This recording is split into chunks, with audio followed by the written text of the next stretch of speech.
You're listening to Trek FM.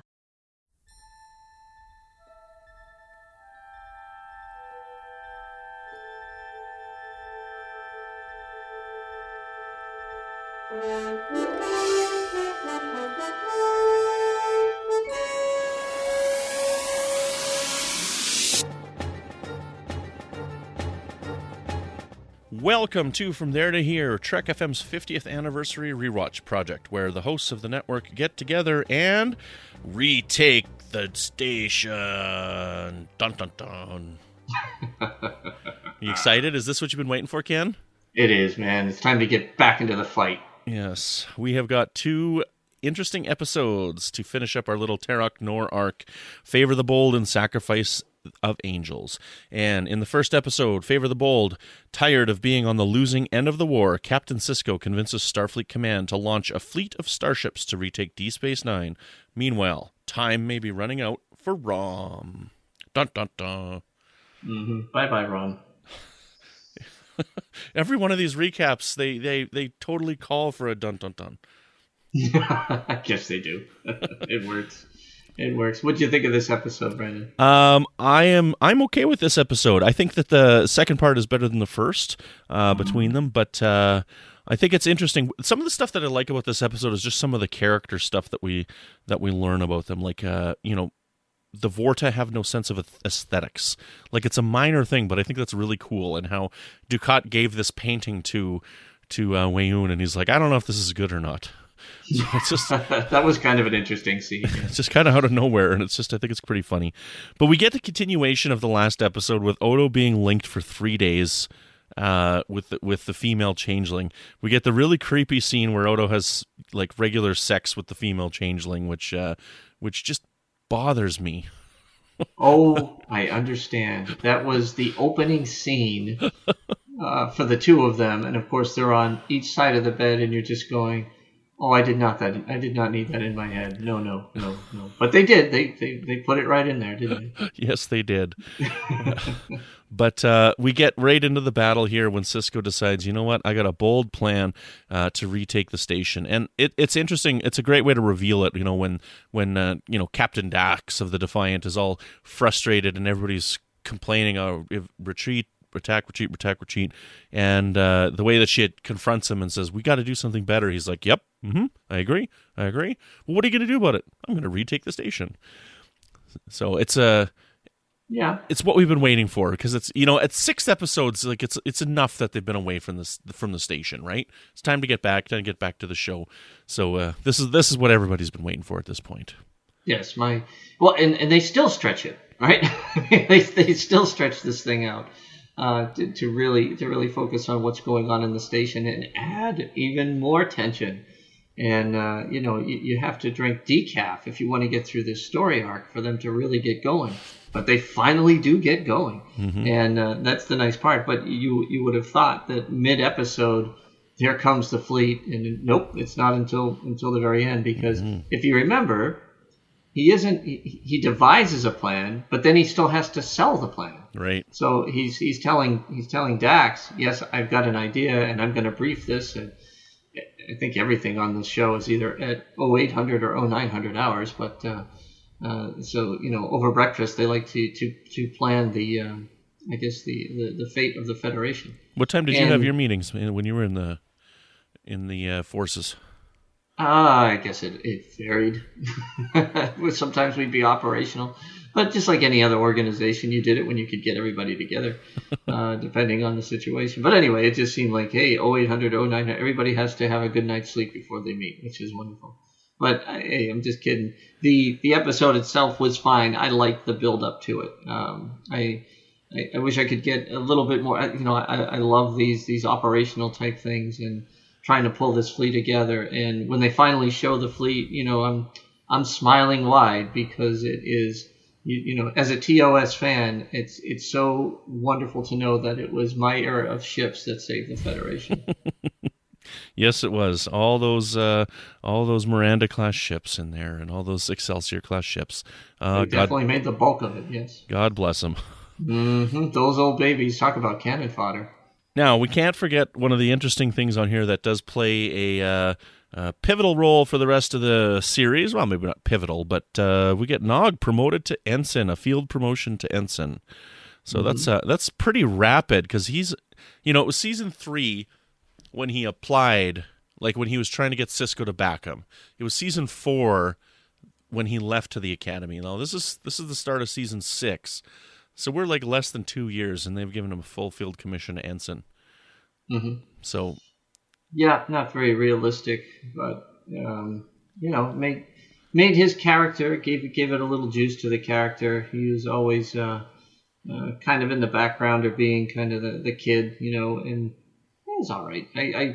I kind of chuckle at that and say, okay, they probably could have come up with a real rank versus a cadet, but they went for the full ensign. Whatever, it's like, yeah, okay, but It worked for the rest of the plot lines, I think, pretty well, and you can't deny that he's had his fair share of action and battles and all that other stuff. So maybe it was warranted. Well, let's move on to the second part with Sacrifice of Angels. A large fleet of Federation ships heads towards Deep Space Nine to stop the Dominion destroying the wormhole minefield. A Dominion fleet meets them in battle. Can the Defiant make it in time? Well, we have got an interesting example of Deus Ex Profita, with the prophets basically saving the day at the end of the episode. Yes. And that's the big part of the episode here. How do you feel about the conclusion to the episode? So the prophets and Sisko being the emissary is the driving factor of the entire series. That's where we start, with Sisko being the emissary. But there aren't really that many episodes up to this point that have dealt with the prophets. They've only really sporadically come up, and so to have this happen right near the end of this arc, and that they've saved the day, and they say that they require a penance for Sisko's help. I think that is something huge, and I had submitted a question to the Orb back a while ago, and I think that this has something to do with the reckoning that comes up, and Jake Sisko and Kira having to fight that battle between the prophets and the Pa Wraith. But I think it has something to do with that, but I can't quite word it quite properly, but I think it's related somehow. But I think it's interesting that they would require some kind of penance for helping Sisko. What do you think about that? Well, there's always a give and take, and to me, it makes a lot of sense that there has to be something in the game for them to engage and to stop the enemy fleet. The fact that you don't know what it is, I think, is kind of cool. That adds to the whole mysteriousness of it. But working from the episode more forward than backwards, I thought that, I think it was Formation Alpha 2 or Kirk Theta that really got them through the enemy fleet, which I was very impressed with, especially when the Klingons came swooping in. But overall, I thought the episode finally got us where we needed to go. We needed to get back onto Deep Space Nine. We had to feel like we could win at something, because it felt like we were just getting kicked in the teeth for what was it, 6 episodes? If you go back to season 5, and I thought it was an interesting end, but I did see that coming. I don't know if you did, but I do remember seeing it for the first time, going, okay, the mines are going to explode. They're going to go in there, and as the emissary, he's going to convince them to stop that fleet from coming through, and that's exactly what happened. So to me, it was a predictable show. It was loaded with action, but I knew the Klingons were going to swoop in eventually. You kind of had that telegraphed a little bit. And then you knew that the Defiant was going to be the only ship to break through, and it was. And then as the mines were exploding and it went into the wormhole, you knew that the fleet was not going to be allowed to pass through. And so I felt like all that tension for a predictable episode was a little bit disappointing, but I enjoyed the effects.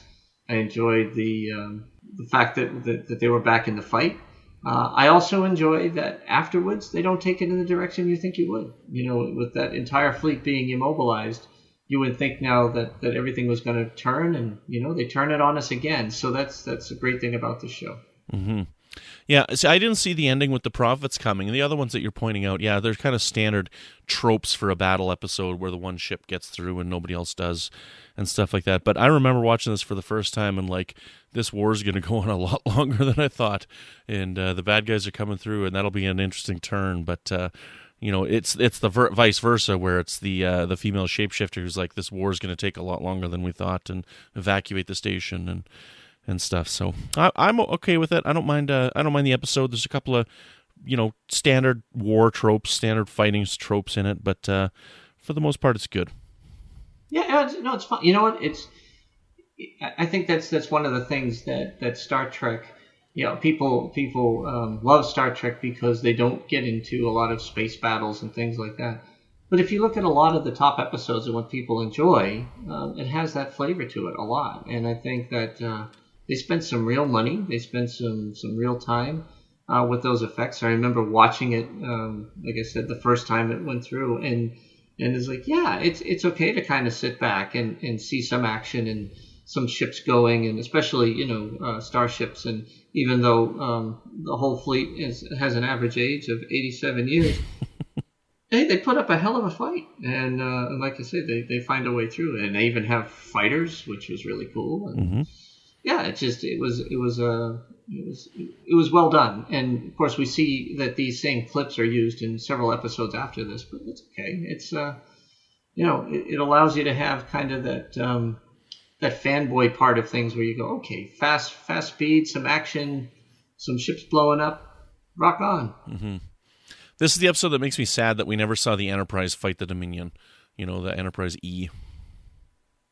Makes you sad? I think it would have been fun to get some kind of acknowledgement that the Dominion War was bigger than just Deep Space Nine, because the way they talk about it and the fact that they never did really address it in the Next Generation universe, like with Insurrection, could have been a Dominion War movie or something like that. It could have been. Of course, they talked to it, and I think that's one of the reasons that movie doesn't work well is the Federation is in jeopardy, and I know that the whole plot line was trying to use these guys as allies and all that stuff, yada yada yada, but it just didn't work. You're right with all the things going in there or going on Deep Space Nine. Mm-hmm. But Worf showed up. He did, yes, he did. So that's maybe why he was there. He was trying to get the Enterprise, because we never actually learned why he was there in Insurrection. Nope. But Mr. Worf, anyway. Now, before we go, we have to acknowledge the one great Ducat line in this episode when him and Wayne are talking, and he's like, they're talking about how you don't kill all your enemies and whatnot, and he says you keep them alive to force them to acknowledge your greatness. Yes. Good old predictable Ducat. I love listening to his filth. Yes. He is loaded with the villain you love to hate. Right on. Yeah, he rocks out in this that episode. It's that surprise ending too, which I guess we didn't really talk about his daughter. Oh yes, goodness gracious, what are we doing? Zial dies. Yeah, that was a heck of a turn that I didn't see coming at all, and it throws Ducat obviously into a tailspin, and it changes the whole dynamic of leadership for the Cardassians. Mm-hmm. Right? So. Yeah, that was a pretty powerful moment. That's what DS9 does so well. So yeah, there was a lot of, like we said before, a lot of fanboy fun and all that stuff and predictability, but they did throw that very unpredictable element into it, didn't they? Mm-hmm. You got it. Well, where can people find you on the network, Ken? They can find me on Standard Orbit with my friend Zach Moore each and every week. You can find me on the Babel Conference. They're interacting with all our listeners and fellow Babelers to talk Star Trek, and you can find me on Twitter at BostonSCPO. And where can they find you, Ambassador Brandon? You can find me here on the network with new episodes of Melodic Treks, which is all about the music of Star Trek. And you can find me on Twitter at Brandon Mutala, and every once in a while I poke my head up in the Babel Conference. Be sure to join us tomorrow as we continue our rewatch and travel over to Voyager with Revulsion and The Raven.